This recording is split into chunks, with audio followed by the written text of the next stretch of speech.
Good evening भाई सभी को। मुझे याद है हमने मनी सप्लाई पढ़ लिया था और उसके मेजर्स जो है वो हमें करने थे। चलिए तो एक बार वापस से देख लेते हैं जल्दी से मनी सप्लाई क्या है और उसके बाद हम क्या करेंगे। क्यों परेशान है जिंदगी में।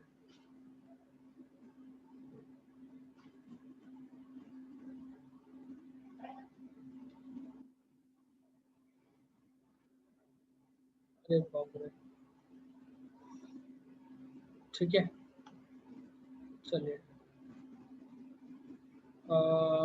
ये देखिए मनी सप्लाई, ठीक है। आ जाते हैं हम यहाँ पर और आप लोगों को याद होगा मनी सप्लाई जो हमने पढ़ा था लास्ट क्लास में। मनी सप्लाई का क्या मतलब था? Money supply refers to the total stock of money in circulation in an economy at a given point of time. हमने बात की थी ना, एक समय के देखा जाए एक समय में एक टाइम के अंदर तो जितने भी लोग हैं इकोनॉमी है उनके पास जितना पैसा है उसका जो टोटल है वो आपका मनी सप्लाई होता है। याद है ये बात हमने की थी, आप लोगों को याद होगा। फिर इसके दो कंपोनेंट्स थे, एक करेंसी दूसरा डिमांड डिपॉजिट। करेंसी और डिमांड डिपॉजिट, जी हाँ याद होगा आप लोगों को। याद है नहीं? जी तो सबसे पहले हमने देखा था करेंसी कंपोनेंट्स में। करेंसी कौन सी होती है? जो प्राइवेट इंडिविजुअल्स के पास होगी और बिजनेस फॉर्म्स के पास में होगी, है ना। जिसमें कॉइन है, क्या क्या रहेगा? कॉइन रहेंगे। कॉइन कितने? 1, 2, 5 और 10 के, ये सारे कॉइन रहेंगे। और क्या रहेगा सर? और आपका प्रोमिसरी नोट, ठीक है। जितने भी नोट है सारे नोट इसके अंदर आएंगे, ठीक है। जी हाँ आप लोगों को याद होगा सारे नोट जो है वो इसके अंदर आएंगे। हमने बात की थी 1 रुपए से लेकर के 2000 तक सारे नोट जो हैं वो मनी सप्लाई में आते हैं, ठीक है। और 1 रुपए का नोट आरबीआई इशू करती है। आरबीआई करती है ना, सही बोल रहा हूँ मैं या कोई और करता है?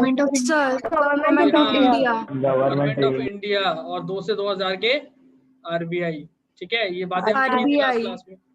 जी हाँ चलिए तो अब हम बात करने वाले हैं किसकी? कंपोनेंट्स में दूसरा था हमारा डिमांड डिपॉजिट। वो पैसा जो बैंक के पास है जिसको क्या किया जा सकता है, चेक के थ्रू विड्रॉ कर सकते हो आप, सिर्फ चेक के थ्रू कर सकते हो। और ये जो है मनी सप्लाई में काउंट होता है। ये बातें हमने की थी। अब हम पढ़ने वाले हैं मेजर्स ऑफ मनी सप्लाई। जी हाँ क्या पढ़ने वाले हैं? Measures of money supply. तो देखिए मेजर्स ऑफ मनी सप्लाई कोई एक बहुत ऐसा नहीं है कि बहुत डिफिकल्ट टॉपिक है ना, आसान सा टॉपिक है। और कभी ऐसा नहीं है कि क्वेश्चन इसमें से पूछा जाए बहुत कठिन सा, ठीक है। बहुत इजी क्वेश्चन आता है, अगर आएगा तो 2-3 नंबर से ज्यादा बड़ा क्वेश्चन नहीं आता, ठीक है। तो देखो in India there are 4 measures of money supply, M1, M2, M3, M4। 4 measure है मनी सप्लाई के जो प्रेजेंटेड बाय आरबीआई। ये बात समझ में आ रही है? Presented by RBI. अब देखो M1 के अंदर 3 चीजें आती हैं। सबसे पहला क्या है मनी सप्लाई का पहला मेजर M1, जिसके अंदर 3 चीजें आती हैं, करेंसी, डिमांड डिपॉजिट और अदर डिपॉजिट। क्या क्या आता है सर?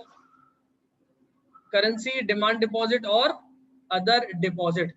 इन तीनों को अगर जोड़ दिया जाए तो आपका M1 जो है पहला मेजर मनी सप्लाई का बन के तैयार होता है। करेंसी आप लोग जानते हैं बहुत अच्छे से क्या होता है। डिमांड डिपॉजिट जो है आप लोगों को पता है क्या होता है, इसके बारे में हम बात कर चुके हैं। अदर डिपॉजिट्स क्या होते हैं? देखिए these are other deposits by RBI, ठीक है। कुछ और पैसा जो आरबीआई के पास डिपॉजिट रहता है, ठीक है, आरबीआई के द्वारा डिपॉजिट रहता है, उसको भी हम इसमें काउंट करते हैं, ठीक है। मनी सप्लाई को समझिएगा, टॉपिक क्या चल रहा है वापस से। मनी सप्लाई को 4 तरीके से मेजर करते हैं कि कंट्री में पैसा कितना है। तो M1, M2, M3 और M4 4 तरीके से करते हैं। M1 में क्या क्या आएगा? करेंसी कितनी है कंट्री के पास, ठीक है, डिमांड डिपॉजिट कितना है और आरबीआई के द्वारा जो है कितना डिपॉजिट किया गया है। तो इन तीनों को जोड़ के M1 बनाया जाता है। ये बात समझ में आ रही है? कुछ बहुत कठिन नहीं है, बस इतना सा दिमाग में रखना, इन तीनों को जोड़ना। क्लियर है क्या? Yes sir. आगे बढ़े? Yes sir. यस आप सर। समझिएगा M2 की बात जब हम करते हैं, है ना, M2 की जब हम बात करते हैं M2 का क्या मतलब होता है? सेकेंड जो है आपका मनी सप्लाई मेजर करने के लिए क्या है, देखो इसमें पहले फॉर्मूला समझ लो इसका, है ना। M1 plus saving deposits with post office saving bank. क्या कह रहा है कि M1 कैसे निकाला था हमने? जी हाँ, कैसे निकाला था? C plus DD plus demand OD। जी बिल्कुल, currency plus demand deposit plus other deposit. तो इस तरह से हमने क्या निकाला था? M1। अब जो M1 आएगा उसमें आप saving deposits with post office saving bank add कर दीजिए। मतलब क्या है कि सेविंग अकाउंट जो होता है पोस्ट ऑफिस में, वहां पर जितना रुपए पड़ा हुआ है उसको भी अगर M1 में जोड़ेंगे हम तो M2 जो है वो हमारे पास आ जाएगा। देखिए क्या लिखा है, it includes saving of people with post office. ठीक है, मतलब पोस्ट ऑफिस के सेविंग अकाउंट में लोगों ने कितना पैसा रखा हो, जैसे बैंक है ना आपका, बैंक में आप अपना अकाउंट खुलवाते हैं, सेविंग अकाउंट खुलवाते हैं, ठीक है, बैंक में FD जो है आपका चलता है, ऐसे ही पोस्ट ऑफिस में भी चलता है। ठीक है, ऐसा ही पोस्ट ऑफिस के अंदर भी चलता है आपका सेविंग और FD, ये सारे अकाउंट वहां पर भी चलते हैं, है ना। सेम आप विड्रॉ बैंक से जैसे कर सकते हो वैसा ही वहां पर सब फैसिलिटीज है, इंटरेस्ट मिलता है ना। तो ये चीजें वहां पर भी होती हैं। तो M1 में अगर आप क्या जोड़ देंगे कि जितना रुपए लोगों का पूरे देश के पोस्ट ऑफिस में, ठीक है, जमा कर रखा उनने अपने सेविंग डिपॉजिट में, सेविंग अकाउंट के अंदर एक तरह से, ठीक है, तो वो M2 बन के तैयार हो जाएगा आपका। ये बात समझ में आ रही है? Yes sir. देखिए यहाँ क्या लिखा, it is also narrow money. ये एक तरह से क्या है, नैरो मनी है आपका। ठीक है, नैरो मनी याद है, आपने पढ़ा था, नैरो और ब्रॉड। ठीक है, डेफिनेशंस में ऊपर पढ़ा था पिछली क्लासेस में, आप लोगों को याद होगा। ठीक है, समझ पा रहे हैं क्या? एक सेकेंड रुकना। जी हाँ, M1 की बात कर रहे थे। ठीक है, तो उसमें क्या क्या आया था M1 में? C plus DD plus OD, है ना। M2 में क्या आया? M2 में आया है आपका M1 प्लस सेविंग डिपॉजिट जितने हैं, ठीक है, किसमें? पोस्ट ऑफिस में। इसके बाद अगर हम बात करें M3 आता है हमारा, थर्ड क्या है? M3। It is a widely used measure as it includes net fixed deposit of public with commercial banks. क्या मतलब है इसका? फॉर्मूले से देखिए एक बार। M1 जो है उसके अंदर आप क्या जोड़ दो इस बार? ठीक है, M1 में यहाँ पर क्या जोड़ा था? सेविंग डिपॉजिट जो है पोस्ट ऑफिस में लोगों का पूरा, वो जोड़ दिया हमने। और M3 में M1 के साथ अगर आप जोड़ दो net time deposit with commercial bank. मतलब समझिएगा कि बैंक में आप FD बनवाते हैं, ठीक है, टाइम डिपॉजिट्स होते हैं जिसके लिए सर्टिफिकेट ऑफ डिपॉजिट हो गया, जैसे FD हो गया। ठीक है, ये चीज समझते हैं आप, टाइम डिपॉजिट में आती है। मतलब ये कि आपने 10 साल के लिए, ठीक है, क्या कर लिया, 20 लाख रुपए बैंक में रख दिए, और बैंक क्या करेगी आपको, जब 20 साल या 10 साल पूरे हो जाएंगे तो बैंक आपको 21 लाख रुपए देगी 10 साल बाद। तो 1 लाख का फायदा है ना आपको। एग्री करते हो? ऐसा FD वगैरह बनती है बैंक में, मानते हो इस बात को? Yes sir. तो वही है, नेट टाइम डिपॉजिट क्या है यहाँ पर? FD और CD ये सब होते हैं। ठीक है, सर्टिफिकेट ऑफ डिपॉजिट, है ना, फिक्स डिपॉजिट, ये होते हैं जो कमर्शियल बैंक में आप करवाते हो, पोस्ट ऑफिस के नहीं। M3 में पोस्ट ऑफिस के नहीं आएंगे, सिर्फ कमर्शियल बैंक के आएंगे। कमर्शियल बैंक में जितने आप टाइम डिपॉजिट करवाते हो, नेट टाइम डिपॉजिट, वो अगर M1 में ऐड कर दो आप, तो ठीक है, वापस समझो नेट टाइम डिपॉजिट क्या होते हैं आपके, जो आप 10 साल के लिए, 20 साल के लिए बैंक में पैसा रख देते हो ना, 1 साल के लिए, मतलब समझ रहे हो, FD CD के फॉर्म में। तो ये आपके क्या है? टाइम, नेट टाइम डिपॉजिट्स होते हैं जो कमर्शियल बैंक में रखे हुए हैं। जितने पूरे देश में लोगों का net time deposit with commercial bank में पैसा, उसको अगर M1 के साथ जोड़ दो तो M3 बन के तैयार हो जाता है। ठीक है, देखिए, it is widely used measure as it includes net fixed deposit of public with commercial banks. क्या करते हैं, ये M1 जो था उसके साथ इसको जोड़ देते हैं, बस ये बातें लिखी हुई है यहाँ पर। नेट फिक्स कह लो या टाइम कह लो, ठीक है, एक ही बात। यहां तक समझ में आया? आगे बढ़े। Yes sir. चलिए, बहुत अच्छे, बहुत अच्छे। आगे बढ़ते हैं सर, कहानी देखेंगे M4 की अब। ठीक है, M4 कैसे आएगा? M4 के लिए M3 जो हमने कैलकुलेट किया होगा उसमें आप क्या जोड़ दोगे? Total deposit with post office. अब इससे पहले देखो क्या था, इससे पहले क्या था, आपने क्या जोड़ा था M3 में? क्या जोड़ा था? टाइम डिपॉजिट किसके? कमर्शियल बैंक्स के, है ना। किसमें? M1 में तो क्या आया था आपका? M3 आया था। ये आया था, ठीक है। लेकिन अब क्या करना है आपको, M3 के साथ क्या जोड़ना है आपको, टोटल डिपॉजिट, मतलब जितना भी पैसा पोस्ट ऑफिस वालों के पास रखा हुआ है लोगों का, ठीक है, CD के फॉर्म में, FD के फॉर्म में, ठीक है, certificate of deposit, fix deposit, saving, जिस भी फॉर्म में जितने भी जितना भी पैसा जो है, ठीक है। राजस्थान साइड में मतलब पीसा बोलते हैं, तो एक कोई मतलब मेरी मौसी जी जो है, ठीक है, वो उसी साइड के है ना, उनके यहाँ काफी लोग, जब उनके यहाँ जाता हूँ मैं, उनके रिलेटिव्स जो हैं वो सब ऐसे ही बोलते हैं, तो वो कई बार ऐसा बोलते बोलते आ जाता है, ठीक है। चलिए, तो देखिए, time deposit with post office, M3 के साथ इसको जोड़ना आपको, ठीक है। टाइम डिपॉजिट मतलब, सॉरी, टोटल डिपॉजिट है, टोटल डिपॉजिट मतलब सेविंग का, FD का, जितना भी पैसा पोस्ट ऑफिस में है ना, वो सारा M3 के साथ जोड़ दो तो M4 बन जाएगा। लेकिन एक्सक्लूडिंग NSC, NSC क्या होता है, नेशनल सेविंग सर्टिफिकेट, क्या होता है, नेशनल सेविंग सर्टिफिकेट, ये इसमें नहीं आएगा। क्यों? क्योंकि नेशनल सेविंग सर्टिफिकेट जो है उसकी मदद से लोग क्या करते हैं, टैक्स बेनिफिट लेते हैं, ठीक है, टैक्स का फायदा मिल जाता है, इससे टैक्स जो है वो कम लगता है, ठीक है। तो इसको NSC जो होता है उसको इसमें इंक्लूड नहीं करते, पोस्ट ऑफिस के द्वारा इशू किया जाता है, ठीक है, तो इसको इसमें इंक्लूड नहीं करते, बस उसको हटा के बाकी जितना रुपए है वो M3 में जोड़ दो पोस्ट ऑफिस का। क्लियर है क्या, समझ में आया? यहाँ तक कोई प्रॉब्लम है तो बताइए। No, sir. No, sir. No, sir. No, sir. कोई प्रॉब्लम नहीं है, पक्का? देखिए, यहाँ पर आपका ये जो चैप्टर है वो खत्म होता है, ठीक है, यहाँ पर जो आपका चैप्टर है वो खत्म होता है। बहुत छोटा चैप्टर था, और बाकी पूरा जो है जितना हमने पढ़ा है, एक बार वापस से मैं आपको टॉपिक्स बता देता हूँ क्या क्या है। किसी को अगर डाउट है तो पूछ लीजिए, और नहीं है तो फिर इसके क्वेश्चंस हम देखेंगे आगे, ठीक है। चलेंगे वापस? Yes, sir. Yes, sir.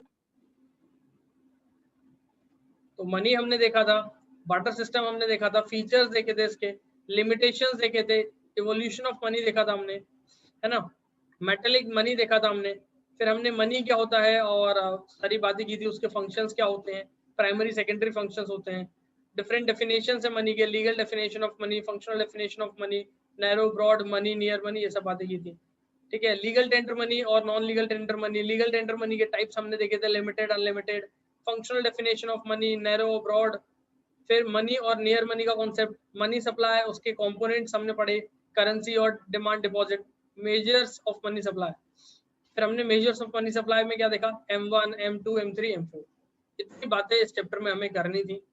और इतना जो है टॉपिक्स जो है, इतना बड़ा जो चैप्टर है, हालांकि बहुत ज्यादा बड़ा नहीं है, लेकिन फिर भी आपको इसमें कहीं डाउट है, कोई टॉपिक में प्रॉब्लम है तो आप मुझे बता दीजिए, मैं वापस से समझा दूंगा आपको, है ना। नहीं तो हम कह सकते हैं आप, तो फिर हम क्वेश्चंस की तरफ पढ़ते हैं। Sir, lead. जी हाँ, तो क्वेश्चंस की तरफ बढ़ते हैं हम, और सवाल क्या कह रहे हैं देखेंगे। अच्छा, जो पहला क्वेश्चन है उसमें एक कॉन्सेप्ट है, वो भी मुझे आप लोगों के साथ डिस्कस करना है, जो हमें करना था, और मैंने कहा था कि हम आगे जब बढ़ेंगे तब उसको डिस्कस करेंगे। इंट्रिंसिक वैल्यू का एक कॉन्सेप्ट था, ध्यान अगर आपको नहीं होगा तो मैं बताता हूँ आपको क्या कहानी थी। देखिए, यहाँ क्वेश्चन के तरह पूछा गया है कि फेस वैल्यू और इंट्रिंसिक वैल्यू में क्या डिफरेंस होता है, ठीक है। और एक जगह हमारा जो है इंट्रिंसिक वैल्यू का जिक्र आया था पिछली क्लासेस में, तो मैंने कहा था हम आगे बात करेंगे इसके बारे में। देखिए, बहुत आराम से समझना, कुछ बहुत कठिन नहीं है, लेकिन हाँ, ये जो क्वेश्चन है ना, इसका जिक्र 2018 में डायरेक्टली इनडायरेक्टली पूछा गया है, ठीक है। तो और इससे सिमिलर क्वेश्चन इंट्रिंसिक वैल्यू से जुड़ता हुआ क्वेश्चन बना था, कॉन्सेप्ट समझाने के लिए मैंने यहाँ पर रखा हुआ है, बाकी क्वेश्चंस जो है हम आगे और बढ़ेंगे तब देखेंगे। चलिए, फेस वैल्यू और इंट्रिंसिक वैल्यू के बारे में बात करना है हमें जी। तो मान लीजिए ये आपका एक 100 रुपए का नोट है, ठीक है, ये आपका एक 100 रुपए का नोट है। अब इस 100 रुपए के नोट के लिए सीन क्या है, इस पे कितना रुपए, मतलब क्या वैल्यू लिखी हुई है इस पे, ये मुझे बताओ। 100 rupees. 100 rupees. 100 rupees. 100 रुपए इस पे वैल्यू लिखी हुई, तो इसकी फेस वैल्यू कितनी होगी? 100। ठीक है, किसी भी कॉइन पर या नोट पर उसके, ठीक है, जो वैल्यू लिखी होती है वो उसकी क्या होती है? फेस वैल्यू होती है। ये क्लियर है क्या? Yes, sir. Yes. जो उसकी शक्ल की कीमत है। ठीक है, चलिए ये इसकी फेस वैल्यू समझ में आ रहा है? कॉन्सेप्ट समझ में आ रहा है? इजी है। Yes. लेकिन Yes, इंट्रिंसिक sir. वैल्यू क्या है ये समझना है अब आपको। ठीक है, इंट्रिंसिक वैल्यू, एक सेकंड रुक देना मुझे। ये समझ में आया आप लोगों को? फेस वैल्यू क्या होता है? Yes, sir. अब इंट्रिंसिक वैल्यू की बात जब हम कर रहे हैं, तो अब ये जो 100 रुपए का नोट है, इसकी कागज की कीमत कितनी होगी? एक अंदाजा अगर हम बात करें तो 2 रुपए,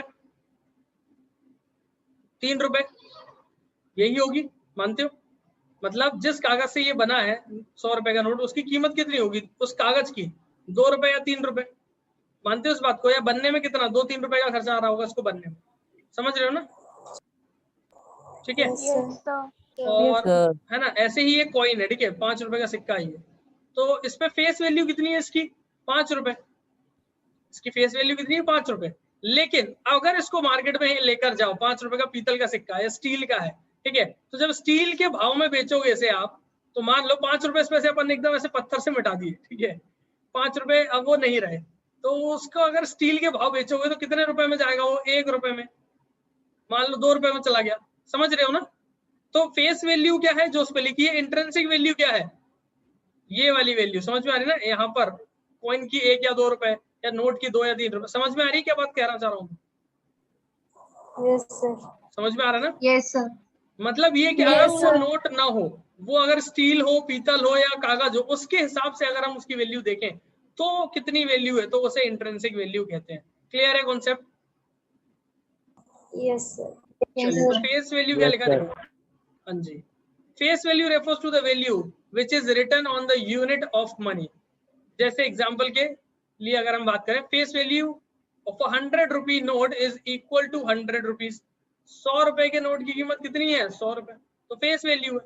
ठीक है, और 100 रुपए के नोट जो आपको क्या कर सकता है? 100 ही रुपए का सामान खरीदने में मदद कर सकता है।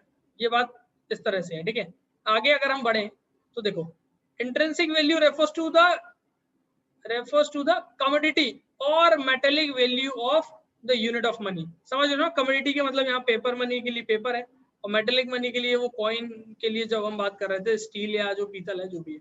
ठीक है, पहले के टाइम में कॉपर वगैरह भी होते थे, तो ये सब बात समझ रहे हो ना कहानी क्या चल रही है? एग्जाम्पल देखो, द स्टील कॉइन कंटेन्स, मतलब स्टील का जो सिक्का है उसमें स्टील होगी।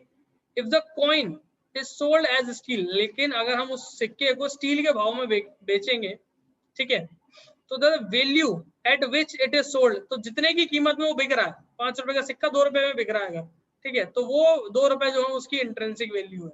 वो 2 रुपए उस 5 रुपए के सिक्के की इंट्रिंसिक वैल्यू होगी। जी हाँ, समझ में आया? Yes, sir. Yes, sir. तो ये क्वेश्चन आपको समझ में आ गया होगा, है ना? चलिए, अब जो कहानी है वो क्या है देखिए। अगला क्वेश्चन है हमारे पास, और क्या कह रहा है ये क्वेश्चन देखिए। Why would a compensation in form of money and not in the form of food grains for a worker working in an agro-based processing unit be more convenient? अच्छा, क्वेश्चन क्या कह रहा है ध्यान समझेंगे, ठीक है, कि आंसर हम उसी के हिसाब से लिखेंगे। अब पूरा चैप्टर पढ़ने के बाद भी इस क्वेश्चन का आंसर जो है ऐसा नहीं है कि डायरेक्ट आप लिख पाओ, है ना? ये क्वेश्चन वो नहीं है कि आपने रट लिया और लिख दिया, वो समय गया बच्चे। ठीक है, क्वेश्चन आएंगे दिमाग खर्च करने वाले। अब ऐसे ही क्वेश्चन आते हैं एग्जाम में, आपसे सीधे सीधे नहीं पूछेगा कि बता दो फंक्शंस ऑफ मनी। ठीक है, किसी ना किसी फंक्शन के अंदर से कुछ ना कुछ बात उठाएगा, वो फिर पूछेगा। ठीक है, जैसे केस स्टडी जैसे क्वेश्चन होते हैं ना, घुमा फिर आगे, ऐसे ही यहाँ पे चलने वाला है। ठीक है, सीधी तो बात होनी ही नहीं है। और अब 12th कर रहे हो, है ना, स्कूल में सबसे बड़ी क्लास है आपकी, तो उसी हिसाब से तैयारी करना है। क्वेश्चन ने क्या कहा समझना, कि अगर कोई बंदा, ठीक है, कोई वर्कर है जो काम कर रहा है एग्रो बेस्ड प्रोसेसिंग यूनिट। ठीक है, अभी बताते हैं क्या होता है। ठीक है, अगर एक व्यक्ति है वो एग्रो बेस्ड प्रोसेसिंग यूनिट में काम कर रहा है ना, तो उसको कंपनसेशन यानी सैलरी जो उसको दी जाती है काम करने के बदले, ठीक है, जो पैसा मिलता है उसे कंपनसेशन कहते हैं, जो सैलरी आपकी एक तरह से, ठीक है, रेम्युनरेशन। तो अगर वो व्यक्ति काम कर रहा है, काम करने के बदले उसको पैसों की जगह पे जिस कंपनी में काम कर रहा है उसका सामान दे दो। अब यहाँ एग्रो बेस्ड प्रोसेसिंग यूनिट है, मतलब जो इंडस्ट्रीज, एग्रो इंडस्ट्रीज आप समझते होंगे, जहां पर आप जो है सरसों से तेल बना रहे हो, ठीक है, और इस तरह की इंडस्ट्रीज, ठीक है, गेहूं से आटा बन रहा है, तो इस तरह की इंडस्ट्रीज जो है, बात समझ पा रहे हो क्या कहना चाह रहा हूँ मैं, जहां पर आप प्राइमरी इंडस्ट्री से जो रिसोर्सेज मिल रहे हैं उनको आप कन्वर्ट कर रहे हो, ठीक है, तो ये इंडस्ट्रीज होती हैं। अब वहां पर उस व्यक्ति को पैसे के बदले उसको क्या दे दो, ठीक है, मनी, क्या लिखा हुआ, compensation in form of money and not in the form of food grains for a worker working agro based industry is more convenient. मतलब मनी की जगह अगर आप फूड ग्रेन्स दे दो तो वो ज्यादा कन्वीनियंट नहीं होगा क्या, ठीक है। फिर से समझो क्वेश्चन, अगर कोई बंदा जो है, ऐसे समझो वीट से, जहां पर एक फैक्ट्री है जहां पर वीट से आप प्रोड्यूस करते हो फ्लोर, आटा बनाते हो, ठीक है, उसमें काम कर रहा है, तो उसको क्या करेगा पैसे का, वो पैसे वैसे की जगह उसको सीधे आटा भर के दे दो, बेटा तूने काम किया, जा पैसे, क्या करेगा, आटा ही तो खाना तुझे, गेहूं ले जा, रोटी बना खा ले, बेहतरीन, ठीक है। तो अगर ये चीज दे दी जाए, ठीक है, पैसे की जगह, तो क्या चीजें हैं आगे, अब देखो क्या लिखा, why does money assumes more important, इसकी जगह मनी ही क्यों इंपॉर्टेंट है, मनी ही क्यों दे रहे हैं हम, ये क्यों नहीं दे सकते, ठीक है, देन कमोडिटी, आटा गेहूं जो भी है, ठीक है, एज मीडियम ऑफ एक्सचेंज, मतलब समझ रहे हो, काम के बदले कमोडिटी क्यों नहीं दे रहे हैं, मनी ही क्यों देना इंपॉर्टेंट है, क्वेश्चन ये कह रहा है। क्वेश्चन समझ में आया क्या, बहुत घुमा फिरा के क्वेश्चन डाला हुआ है, अगर आपको नहीं समझ में Yes, आता sir. तो मैं समझाऊंगा, ठीक है। हाँ, तो अब क्वेश्चन के लिए समझना क्या है कि एक और एग्जांपल, अब इस क्वेश्चन को हटाओ, एक एग्जांपल पे आते हैं कि कोई एक लड़का है, ठीक है ना, 20-22 साल का व्यक्ति है या लड़का है, तो वो क्या कर रहा है, एक कपड़े की दुकान में काम कर रहा है ना, उस कपड़े की दुकान का मालिक उसको कहता है पैसे का क्या करेगा भाई तू, महीने के एंड में 2-3 जोड़ी उसको कपड़े देता है, मतलब कपड़े ले जा बस, ठीक है। या कोई किराने स्टोर पे कोई लड़का काम कर रहा है, उसको किराने का सामान देता है बस, वो पैसे वैसे नहीं देता। तो क्वेश्चन के हिसाब से क्या कहानी है कि कम्युनिटीज से ज्यादा मनी क्यों इंपॉर्टेंट है, अगर वो काम कर रहा है उसके बदले देना, सामान दे दो। आपको क्या लगता है, मतलब क्या आंसर होगा इसका, कोई स्पेसिफिक आंसर नहीं है, ठीक है, ऐसे क्वेश्चंस का, ऐसे क्वेश्चंस का कोई स्पेसिफिक आंसर नहीं है, जो आपको लगता है वो आप बता सकते हैं।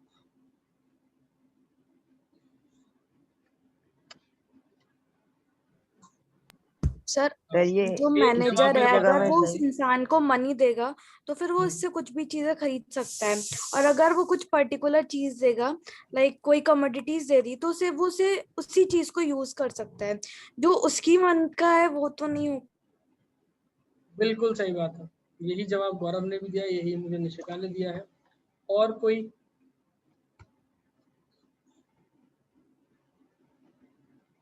और कोई ओपिनियन हो आपके पास?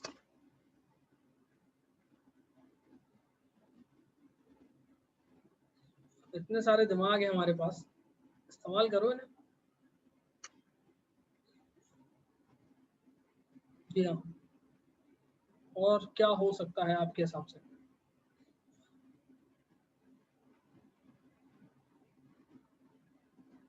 अरे यार ऐसे कैसे काम चलेगा? सर स्टोर ऑफ वैल्यू में दिक्कत आएगी। हाँ बिल्कुल, देखो ऐसे दिमाग लगाओ ना, स्टोर ऑफ वैल्यू में प्रॉब्लम है ना, कम्युनिटीज दे दो, बेचारा कितने समय तक रखेगा उसको, ज्यादा जगह चाहिए रखने के लिए। एक और क्या, इससे पहले आप लोगों ने बताया था कि वो अपने मन पसंद की चीजें नहीं ले सकता, वो जो कम्युनिटी है उसी से काम चलाना पड़ेगा, कुछ और नहीं ले सकता। लेकिन मनी होगा तो वो कुछ भी चीज खरीद सकता है उसके हिसाब से, ठीक है। 2 पॉइंट मिल गए हमें, और लगाओ दिमाग, और सर लगाओ। मेजर कैसे करेगा? क्या है बेटा?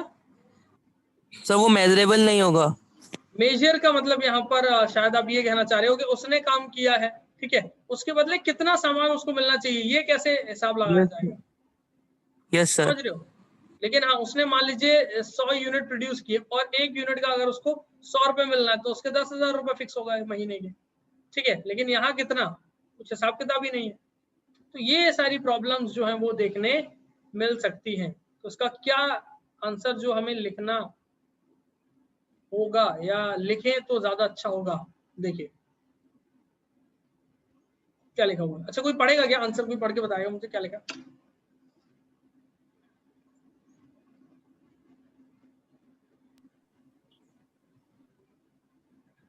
जी हाँ,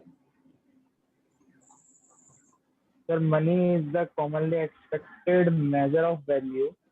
If worker is paid in form of commodities, he will not be able to use these to make payment for the other commodities he needs to consume.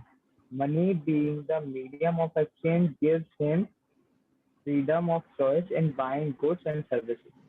जी हाँ, तो आंसर जो है इसका क्या कह रहा है, क्या लिखा हुआ है कि मेजर ऑफ वैल्यू की प्रॉब्लम रहेगी उसको, ठीक है। वर्कर जो है, if worker is paid in the form of commodities he will not be able to use these to make payments, ठीक है, फॉर द अदर कमोडिटीज। कुछ और खरीदना है उसको, कुछ और उसको खरीदना है, तो गेहूं अगर उसको मान लो आटा मिल गया तो वो जूते लेने गया आटा दे आएगा क्या उसको? नहीं, पैसा होगा तो आराम से दे के आ जाएगा, लेकिन कुछ कमोडिटी है तो वहां पर उसको प्रॉब्लम आएगी, ठीक है। स्टोर ऑफ वैल्यू वाला पॉइंट भी आप इसमें लिख सकते हो, ठीक है, वो बात भी अपनी जगह बहुत सही है। और क्या है कि जब व्यक्ति के पास पैसा है तो मीडियम ऑफ एक्सचेंज जब वो कर रहा है तो फ्रीडम है उसके पास, चॉइस है, जो चाहिए वो ले सकता है, ठीक है। वहां सामने वाला उसको रिस्ट्रिक्ट नहीं करेगा, बाउंड नहीं करेगा कि नहीं भाई मैं आटा नहीं लूंगा आपसे, ठीक है, आप पैसा दो कोई भी लेगा, समझ रहे हो। तो फ्रीडम है उसके पास, जो चाहिए वो आराम से ले सकता है, लेकिन कमोडिटीज में वो फ्रीडम नहीं है। ये समझ में आया क्या पॉइंट? क्लियर है आंसर? Yes sir. बहुत बढ़िया। चलिए आगे बढ़ते हैं और देखिएगा क्या कहानी है। मतलब अब हमारे पास अगला क्वेश्चन है, तो क्वेश्चन क्या है देखो कि explain standard of deferred payment function of money. हमें क्या एक्सप्लेन करना है? Standard of deferred payment function of money में पढ़ाते तो एक्सप्लेन करना है, आप लोगों को पता है वो आप एक्सप्लेन कर दोगे, ठीक है। लेकिन बी पार्ट क्या कह रहा है, can you imagine business activities of today without this function of money. मतलब स्टैंडर्ड डिफर्ड पेमेंट के बिना अगर हम बिजनेस करें आज के टाइम में, तो क्या आप सोच सकते हो ऐसा कोई बिजनेस या ऐसा बिजनेस करना संभव है? फिर से सुनो, आज के टाइम में स्टैंडर्ड ऑफ डिफर्ड पेमेंट के बिना बिजनेस करना पॉसिबल है या नहीं? अगर है तो क्यों, नहीं है तो क्यों? दोनों में जवाब हो सकता है आपके। जी हाँ, क्यों नहीं, आपको क्यों लगता है ऐसा?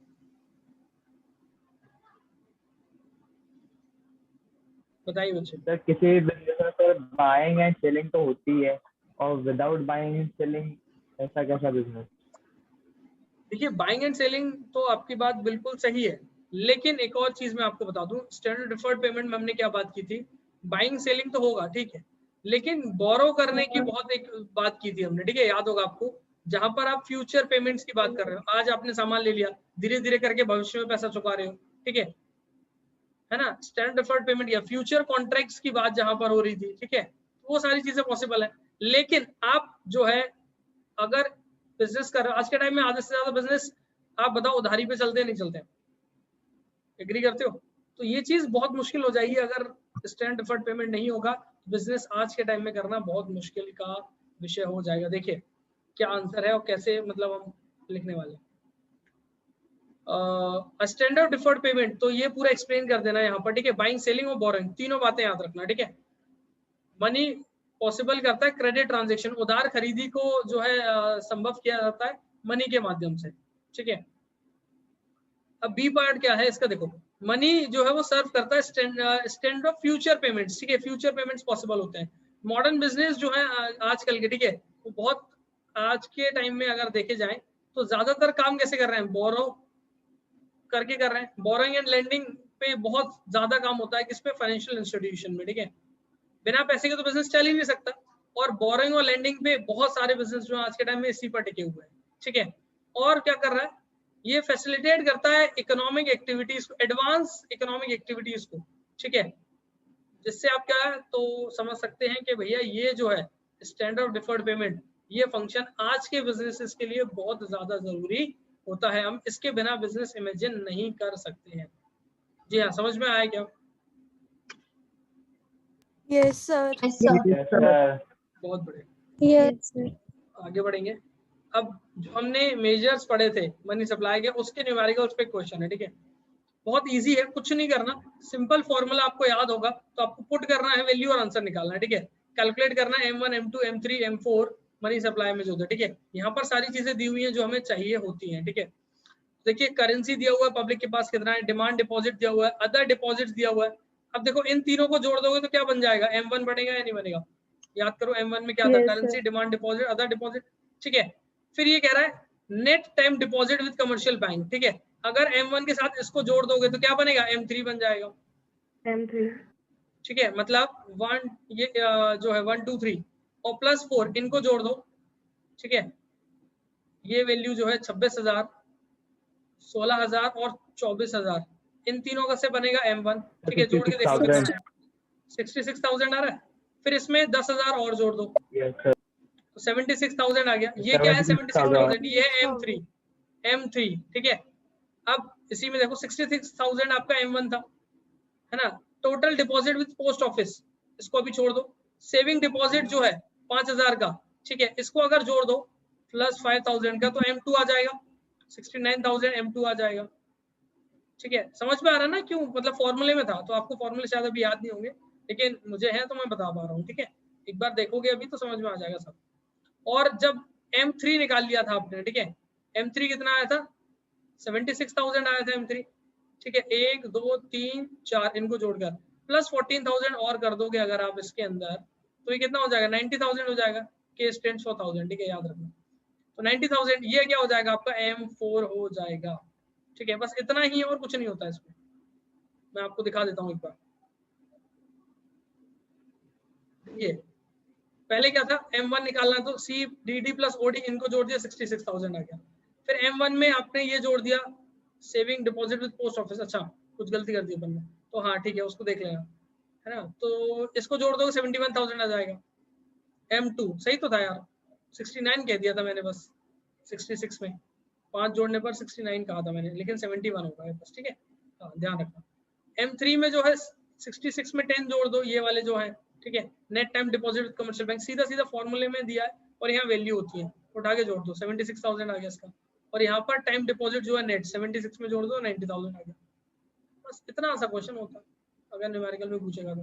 आई होप यहाँ तक क्लियर होगा, समझ में आया सभी को। yes Yes, sir, sir. yes देखिए sir, इस चैप्टर में इतना ही है, और ये चैप्टर आपके लिए यहाँ पर खत्म होता है, ठीक है।